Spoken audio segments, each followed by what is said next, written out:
दर्शकों, मैं हूं आर के शर्मा और आप देख रहे हैं जी न्यूज उत्तर प्रदेश 1। आज के मुख्य समाचार। उत्तर प्रदेश सरकार द्वारा लागू की जाने वाली स्वीकर प्रणाली टैक्स योजना का आज तीसरे दिन नगरपालिका प्रांगण में सभासद और आम जनता द्वारा भारी विरोध रहा। इस टैक्स प्रणाली के विरोध में अनिश्चितकालीन धरने पर बैठे सभासदों को जनता का लगातार अपार समर्थन मिल रहा है। बुधवार को चेयरमैन एवं सभी 25 वार्डों के सभासद गणों और गणमान्य लोगों के साथ साथ सैकड़ों संस्थाओं व हजारों लोगों ने धरना स्थल नगरपालिका प्रांगण में पहुंचकर अपना अपना समर्थन दिया। तीसरे दिन भी धरना बदस्तूर जारी रहा और गुरुवार को सरदना कस्बे की आम जनता के लगभग 10,000 लोगों पुरुष व महिलाओं के इस धरने स्थल पर पहुंचने की जानकारी सभासदों ने दी है और समर्थन देने वाले लोगों का कहना है कि टैक्स के नाम पर बिल्कुल भी लूट नहीं होने देंगे। उत्तर प्रदेश शासन द्वारा जारी शासनादेश के अनुसार नगरपालिका कमेटी कस्बे में स्वीकर प्रणाली टैक्स योजना लागू करने जा रही है, जिससे आम जनता की संपत्तियों, मकान, दुकान आदि पर टैक्स का भारी बोझ पड़ेगा, जिसका भारी विरोध हो रहा है। आम जनता से लेकर सभी सभासद एक होकर इसका विरोध कर रहे हैं। प्रतिदिन बढ़ते विरोध और जनता में बढ़ते आक्रोश को देखकर मंगलवार को सभी पालिका अधिकारी एवं कर्मचारी गण नगर पालिका परिसर में अपनी सीट पर एवं परिसर में भी ढूंढने से नहीं दिखाई दिए। बीते सोमवार को पालिका में हुई अनौपचारिक बोर्ड बैठक में भी अधिशासी अधिकारी मोनिका उमराव बोर्ड बैठक बीच में ही छोड़कर भाग खड़ी हुई थी, जिसके बाद सभासद पालिका परिसर में अनिश्चितकालीन धरने पर बैठ गए थे। सभासदों को जनता का भरपूर समर्थन मिल रहा है। गुरुवार चौथे दिन भी सभासदों का धरना जारी रहा। इस दौरान चेयरपर्सन सबीला बेगम ने भी धरना स्थल पर सभासदों को समर्थन दिया। इसके अलावा सरदना विधायक अतुल प्रधान, आगायनुद्दीन शाह, आला अली शाह व तमाम गणमान्य लोग और विभिन्न संस्थाओं ने भी पूर्ण रूप से बढ़ चढ़कर धरनाकर्ताओं को अपना अपना समर्थन देने की बात पूरे जोश के साथ की। मांग पूरी न होने तक धरना जारी रहेगा। धरने में भ्रष्टाचार निवारण रिवोल्यूशन फ्रंट व सामाजिक हरियाली ट्रस्ट ने भी अपना समर्थन दिया। आदि सैकड़ों संगठनों ने अपना अपना समर्थन दिया। इस मौके सभासद शानू जैन, खालिद अंसारी, तारिक हसन, इमरान ठाकुर, शहजाद सितारा, सोनू त्यागी, डॉक्टर निर्दोष, मोहसिन, राहुल पाल, शाहिद मल्लिक, फरमान अंसारी, ऋषभ जैन, दीपक निराला, शफीक अंसारी आदि मौजूद रहे। सरदना से अंसार फारूकी की रिपोर्ट। लोग बैठे हैं और सरदना की जहाँ तक जनता है उनका भी समर्थन, जिन जिन लोगों को पता चला है उन सभी लोगों का समर्थन यहाँ पर मिल रहा है। और जो 25 सदस्य हमारे, जो ये मान लीजिए हमारे जनप्रतिनिधि हैं, अपनी जनता की आवाज को लेकर के किस तरह सीरियसली आप सभी लोग देख रहे हैं। मैं आप सभी लोगों से एक बात कह देना चाहता हूँ। देखो, ये धरना एक बहुत छोटा सा धरना शायद आपको लग रहा होगा, पर ये लड़ाई बहुत बड़ी है। इस लड़ाई को समझने की जरूरत है। जब इलेक्ट्रिक मीडिया, पेपर मीडिया हमारे इन छोटे छोटे धरनों को महत्व नहीं देती है, तो हम लोगों का फर्ज बनता है कि जितने लोग लौटे जाए, मीडिया के माध्यम से, सोशल मीडिया हर किसी का हाथ में है, आप लोग सबसे ज्यादा तो इस बताने के लिए जागरूक करें। दूसरा, जो चीज आपको समझाई जा रही है, जिस बारे में टैक्स लगा हुआ, समझ लीजिए हमारे यहाँ पर ज्यादातर लोग मजदूर है। भैया, मजदूरी करने वाला आदमी 400 रुपए ज्यादा मजदूरी नहीं करता और 30 के 30 दिन उसकी मजदूरी लगती नहीं है। अगर हिसाब लगा लेता है 8,000 महीना से ज्यादा वो कमाता नहीं, उसके खर्चे उससे ज्यादा हैं। इसलिए गरीब आदमी आज तक कुछ नहीं पाया। ऊपर से सरकार पता नहीं लोगों के पास कहां से स्पेशलिस्ट दिमाग देते हैं, नए कानून, एक और कानून, एक और कानून, दिन रात लगे पड़े हैं। भाई, जनता को फांसी से लगा दो सीधा। अरे वोट देकर तुमको इसलिए थोड़ी बिठा दिया है कि तुम सीधा ही गला वोट दोगे। ये जनता अभी इतनी स्टेबल नहीं है कि तुम लोगों को इतना टैक्स दे पाएगी। जो चल रहा है वही भर नहीं पाते, उसी में बड़ी टेंशन है। आप नगर पालिका का रिकॉर्ड उठा के देख लीजिए, आज भी कम से कम 10,000 लोग नगर पालिका के ऐसे निकल जाएंगे जिनका हाउस टैक्स बाकी बचा हुआ है, जो भर नहीं पाए हैं। ऊपर से 2500 रुपए सालाना कर देंगे तो भैया हम तो अपनी प्रॉपर्टी में किराएदार बन जाएंगे। आप लोगों को ये समझना बहुत जरूरी है और इस तादाद को बढ़ा लो। आज जो मेंबर तुम्हारी लड़ाई लड़ रहे हैं ना, ये मत सोचो कि मात्र एक मेंबर बैठा है, ये भीड़ बैठी है। अगर समय हो, मैं मतलब छोटी सी कहानी है बता दूं। एक घर के अंदर 3 जानवर रहते थे, एक चूहा था, एक मुर्गा था, एक बकरा था। बात को समझना सीरियस है। उस घर के परिवार के लोग बाजार जाते हैं, बाजार से कुछ राशन का सामान लाते हैं। मैं थोड़ा शॉर्ट करके बताऊंगा। तो चूहा बड़ा खुश हो जाता, खाने पीने के लिए मुझे मिल गया। ठीक है जी। जैसे वो झोला रखते हैं अल्लाह करके तो चूहा अपना उसको काट देता है और चूहा उसमें कुल मिला के जो होता है, जो सांप बैठ जाता है झोले के अंदर, सांप उस महिला को 10 लेता है, चूहा जाता है उसके पास, कहता है भाई मेरी मदद करो, मैं तो बचूंगा नहीं, मेरे लिए वो लाए पिंजरा जो होता है पकड़ने के लिए, उसके अंदर वो होता चूहा बैठ जाता है, वो 10 लेता है, वो जाता है बकरे के पास में, मेरी मदद करो, कहता भाई तेरी लड़ाई, मेरे को लड़ाई नहीं है, तू देख भाई तेरी प्रॉब्लम है। उसके बाद में क्या होता है, कोई बता देता है भाई तुम जो है हकीका कर लो, हमारी भाषा में कह देते हैं, और भैया मेहमान आएंगे हकीका हो जाए इंशाल्लाह ठीक हो जाएंगे। अब भैया वो हकीका कर देते, बकरे में छुरी फिर जाती है, ऐसे किसी के पास चले जाते, ठीक नहीं होता तो बकरे का सूप खिला दो, वो बकरा भी काट देते भैया, वो भी हलाल हो जाता। अब बच जाता चूहा, चूहा तो खा नहीं सकते। तो ये चीज समझने वाली है, ये लड़ाई जो है ना मात्र एक की नहीं है, यहाँ पर पूरा सरदना बैठा है, क्योंकि हर वाड़ा का एक जिम्मेदार सभासद यहाँ बैठा है, 25 वाड़े पूरा सरदना बैठा, पर तुम उनकी ताकत बन जाओ, यहाँ पर लाकर अपनी ताकत दिखा दो।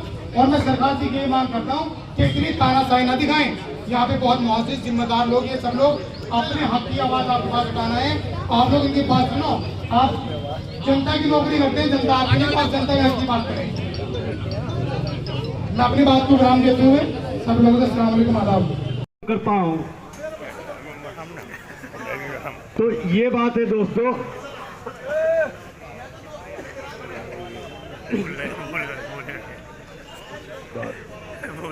ये खामोश मिजाजी तुम्हें जीने नहीं देगी, ये खामोश मिजाजी तुम्हें जीने नहीं देगी। अगर जीना है तो कोहराम मचा दो, संघर्ष करना पड़ेगा, आगे बढ़ना पड़ेगा। अगर गरीब कमजोर लोगों की आवाज उठानी है तो हम कंधे कंधा मिला के सब आपके साथ हैं। और सरदने, मैं अपनी तरफ से पहल करता हूं कि सरदने के 5 मोहल्लों में जाके रोज मैं ये लोगों को जागरूक करूंगा कि 25 मेंबर जो है हमारे भाई हैं, हमारे दोस्त हैं, हमारे बेटे हैं, उनका सहयोग करो। वो लड़ाई अपनी नहीं लड़े, वो लड़ाई आपकी लड़े। तो ये सभी का कर्तव्य है, सबको ये बात हमें सोशल मीडिया के माध्यम से चाहे कैसे भी ये पूरे सरदने में आसपास भी फैलानी है। ये अभी तो यहाँ का टैक्स है, अभी हमारे बड़े वक्ताओं ने बताया तो सारी बात बता दी। तो मैं बस अपनी बात यही खत्म करता हूँ। जय हिंद, जय भारत, जय समाजवाद, जय भीम। में भी हैं और सबसे बड़ी बात यह है कि नगर पालिका सरदना के पदेन सदस्य भी हैं। तो मैं सिर्फ अपनी तरफ से विधायक जी को ये अवगत कराना चाहता हूं कि ये आपके स्तर पे और इस बोर्ड के स्तर पे इस मसले का निस्तारण हो सकता है। चेयरमैन साहिबा 25 सभासदों को लेकर के एक बोर्ड बैठक करें, जिसमें आप भी और जो एमपी साहब हैं वो भी मौजूद हों यहाँ पर, और एक प्रस्ताव पारित ये करके आपसे गुजारिश है, विधायक जी बस एक सेकंड दे दीजिए, आपसे सिर्फ ये गुजारिश है कि आप प्रशासन से यानी कि डीएम साहब से या कमिश्नर साहब से सरदना की जनता को अपनी आपत्ति दर्ज कराने के लिए 15 दिन का समय दिलवा दीजिए। तो फिर जनता ये आपत्ति लगा देगी और उसके बाद फिर ये जो पावर है वो चेयरमैन साहब और सभासदों के अंदर आ जाएगी, ये कि उसको जो है फिर सही तरीके से टैक्स को आरोपित कर दिया जाएगा। एक बात कही जा रही है, रेहान भाई ने बहुत अच्छी बात कही, वो ये थी कि चेयरमैन के अधिकार कम किए जा रहे हैं। यहां पे ये कहा जा रहा है कि ईओ महोदय को इसमें अध्यक्ष बना दिया गया है।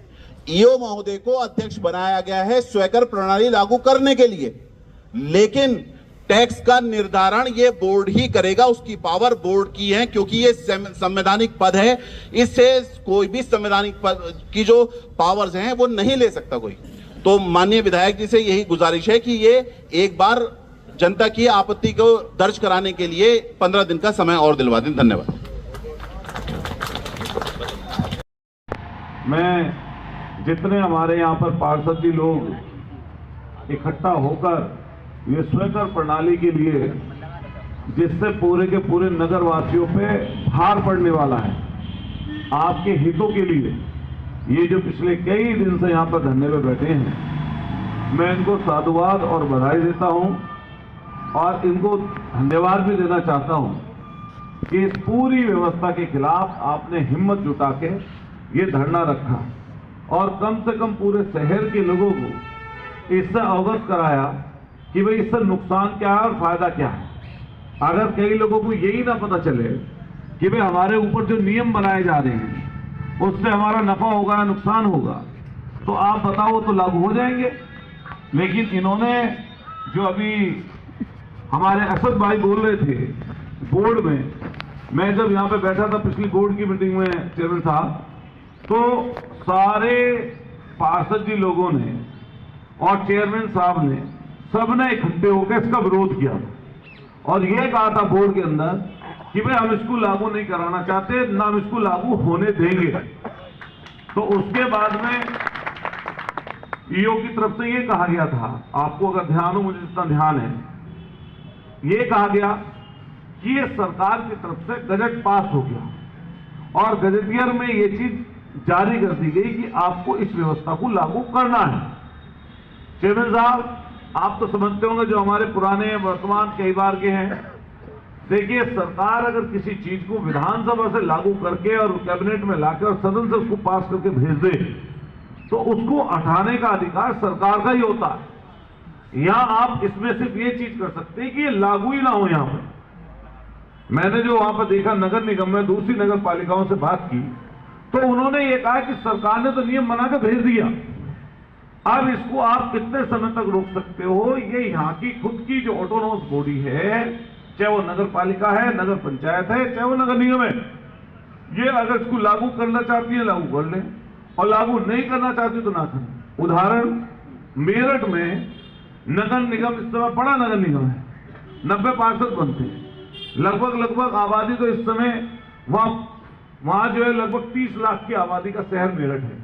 हालांकि वोटर भी 12-14 लाख है, लेकिन आबादी हो रही होगी 30-35 लाख। उन सारे वहां के पार्षद लोगों ने इकट्ठा होकर ये कहा कि हम इसको अपने नगर में लागू नहीं होने देंगे। इसलिए मैं आपको इस काम के लिए तो बधाई देता हूं कि आपने अपने नगरवासियों को बचाने के लिए इस कर प्रणाली से, जिससे उसका भार उन्हीं पर पड़ना था। देखिए फिर बता रहा हूं, जो गरीबी होती है, अगर सबसे ज्यादा दुख और कष्ट कभी किसी चीज का आता है, किसी पे चाहे कोई महामारी आए, कोई महंगाई बढ़े, जब कोई परेशानी दिक्कत आए, तो ये सबसे ज्यादा दुख और कष्ट सबसे ज्यादा गरीब को देती है। उदाहरण सबसे लेटेस्ट है कोरोना। जब कोरोना का समय था, सब रास्ते बंद, जहाज बंद, गाड़ी बंद, फैक्ट्री बंद, सब कुछ बंद। तो जिन पे पैसा था, जिन पर संपत्ति थी, जिन पर चीजें पहले से ही रखी हुई थी, उन्हें थोड़ा ना कुछ फर्क पड़ा 1-1.5-2 महीने का। असल फर्क किसको पड़ रहा था? जो रोज कमाता रोज खाता, उनको फर्क पड़ता।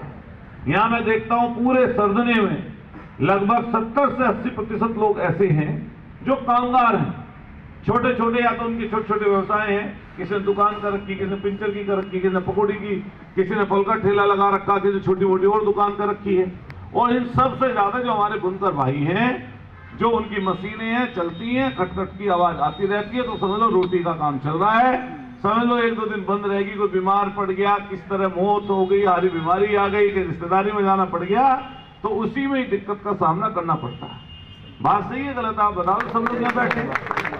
तो इसलिए मैं तो यही कहूंगा, मेरी आज सुबह डीएम साहब से वार्ता हो रही थी इस विषय में, क्योंकि मुझे पता था।